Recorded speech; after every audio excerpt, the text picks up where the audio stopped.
क्या दुनिया की सबसे बड़ी रणनीतिक ताकत चीन अब जमीन पर नहीं बल्कि समुद्र के नीचे भी कमजोर पड़ने जा रही है? और क्या जापान ने पहली बार ऐसा रास्ता खोल दिया है जिससे चीन की सालों की पुरानी दादागिरी बिना एक गोली चले खत्म हो सकती है? और अगर ये रास्ता कामयाब हो गया तो क्या अमेरिका, यूरोप और भारत मिलकर चीन को उस कोने में धकेल देंगे जहां से वापसी आसान नहीं असंभव होगी? नमस्कार, मैं हूं ललित शर्मा, आप देख रहे हैं इंडिया डेली। आज की ये खबर किसी खनन परियोजना की जानकारी नहीं है। आज की ये बड़ी खबर उस रणनीतिक जंग की कहानी है जो नक्शों पर नहीं, भाषणों में नहीं, बल्कि समुद्र की 6000 मीटर गहराई में लड़ी जा रही है। ये खबर उस डर की है जो बीजिंग के पावर कॉरिडोर में फैल रहा है, क्योंकि पहली बार किसी देश ने चीन की ताकत को उसकी ही जमीन से बाहर खींचकर चुनौती दी है। अब तक चीन की ताकत की कहानी बहुत सीधी थी। जमीन के नीचे खदाने, जमीन पर रिफाइनिंग यूनिट्स और ऊपर पूरी दुनिया को कंट्रोल करने वाली supply chain, rare earth elements. पर चीन की पकड़ सिर्फ व्यापारिक नहीं थी बल्कि रणनीतिक हथियार की तरह थी। इलेक्ट्रिक गाड़ियां, मिसाइल सिस्टम या फिर सेमीकंडक्टर, दुनिया को कहीं ना कहीं चीन के सामने झुकना ही पड़ता था। लेकिन हर साम्राज्य की एक सीमा होती है और चीन की सीमा जमीन के बाद शुरू होती है। चीन को यह भरोसा था कि जब तक संसाधन उसके हाथ में है, दुनिया उसकी शर्तों पर चलेगी और कीमत से लेकर सप्लाई तक हर फैसला बीजिंग के इशारों पर होगा। यही वजह है कि रेयर अर्थ सिर्फ खनिज नहीं बल्कि चीन की विदेश नीति का साइलेंट हथियार बन चुका था। इससे वह बिना गोली चलाए देशों को झुकाता रहा। लेकिन समस्या ये थी कि ये पूरा साम्राज्य जमीन पर टिका था और जमीन के बाद चीन की पकड़ कमजोर पड़ने लगी। यहीं पर जापान ने वो चाल चली जिसे रणनीति की भाषा में गेम चेंजर कहा जाता है। जापान ने ये तय किया कि वह चीन से जमीन पर मुकाबला नहीं करेगा, बल्कि उस मैदान में उतरेगा जहां चीन की मौजूदगी नामात्र है।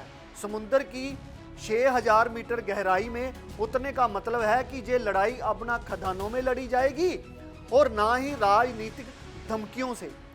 ये लड़ाई तकनीक, धैर्य और दीर्घकालिक सोच से लड़ी जाएगी। जापान समझता है कि चीन को उसी के खेल में हराना मुश्किल है, इसलिए बड़ी चालाकी करते हुए उसने खेल का मैदान ही बदल डाला।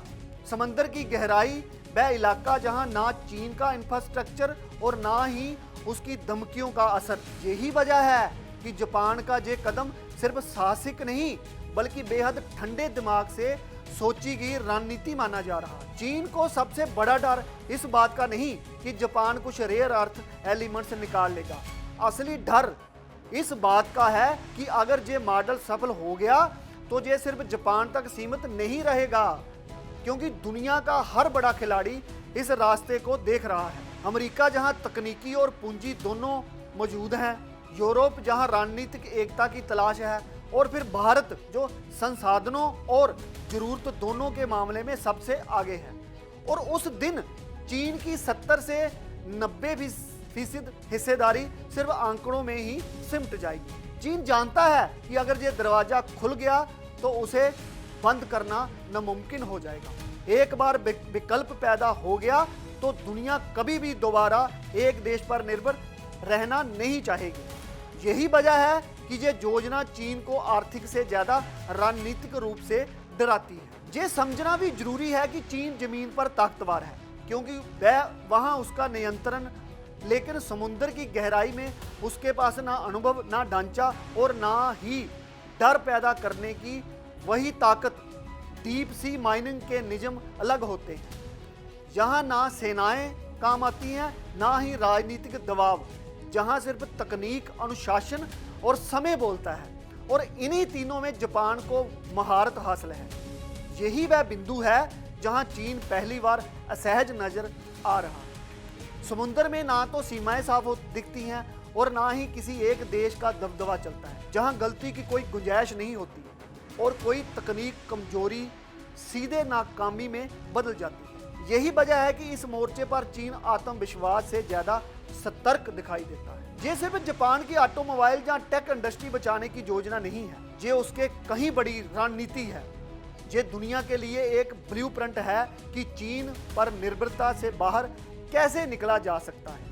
ये संदेश है कि अगर रास्ता बदला जाए तो दबदबा भी बदला जा सकता है, और जब विकल्प पैदा होते हैं तो साम्राज्य अपने आप कमजोर होने लगते हैं। ये पहली बार है जब किसी देश ने खुलकर चीन केंद्रित सप्लाई चेन को चुनौती दी है।